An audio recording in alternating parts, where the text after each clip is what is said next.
আমার সন্তান যেন থাকে দুধে ভাতে। আমার মনে হয় সব বাবা-মায়ের এই একটাই প্রার্থনা তার সন্তানদের নিয়ে। সন্তানরা ভালো থাকুক, সুস্থ থাকুক। আমরা কিন্তু সকলে এটাই কামনা করি। আমাদের বাবা-মায়েরাও ঠিক এটাই কামনা করে গেছে। সন্তানদের কাছে আমরা আর কিছুই চাই না। এই কথাটা কিন্তু আমরা সব বাবা-মা বলি। কিন্তু সত্যিই কি তাই? মনের কোণে কি কোথাও একটা তাদের কাছে ছোট্ট কিছু আশা প্রত্যাশা করি না আমরা? আমরা কি চাই না তারা আমাদের বুঝুক, আমাদের ভালোবাসাকে একটু গুরুত্ব দিক, আমাদের অসময়ে একটু পাশে এসে দাঁড়াক?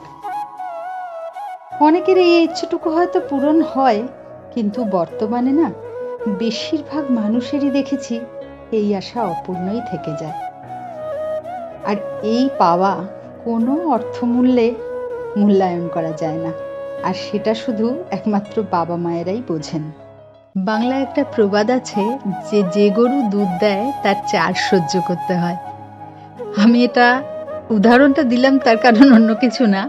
দেখবে যে সন্তান বেশি কেয়ার করে, খেয়াল রাখে, তার মাঝে মাঝে বকাঝকাগুলোও না খুব মিষ্টি লাগে। আর আমি তো মানে সবথেকে বেশি এখন বর্তমানে মানাইকে ভয় পাই।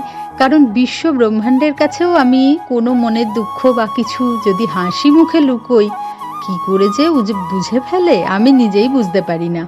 আমি ছোট থেকে ওকে বলে আসতাম, ও যদি কিছু লুকোতো তখন বলতাম, শোন, তোর কিসের মন খারাপ হয়েছে রে? আমি কিন্তু তোর মা, আমি সব বুঝি। ও সেই কথাটা এখন আমাকে বলে। ঠিক বুঝতে পারে, জানো, যতই লুকোই না কেন ও ঠিক বোঝে। আর আমাকে এসে বলে, মা তোমার কি হয়েছে গো? আমি হয়তো বললাম, কই কিছু হয়নি তো। ও এসে বললো যে, শোনো, আমি কিন্তু তোমার মেয়ে। তো যাই হোক, আমরা এটা হাসাহাসির ছলে নিয়ে ঠিকই, কিন্তু পরে না যখন একা থাকি তখন খুব আনন্দ হয় কথাটা ভেবে যে না, কেউ একজন ভালোবাসার লোক আছে বা বোঝার লোক আছে।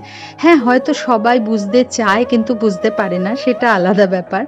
কিন্তু সন্তানরা এই যে বোঝা বা আমার চাওয়া পাওয়াগুলোকে গুরুত্ব দেওয়া, এগুলোতে কিন্তু একজন বাবা মায়ের কাছে আমার মনে হয় অনেকটা বেশি পাওয়া।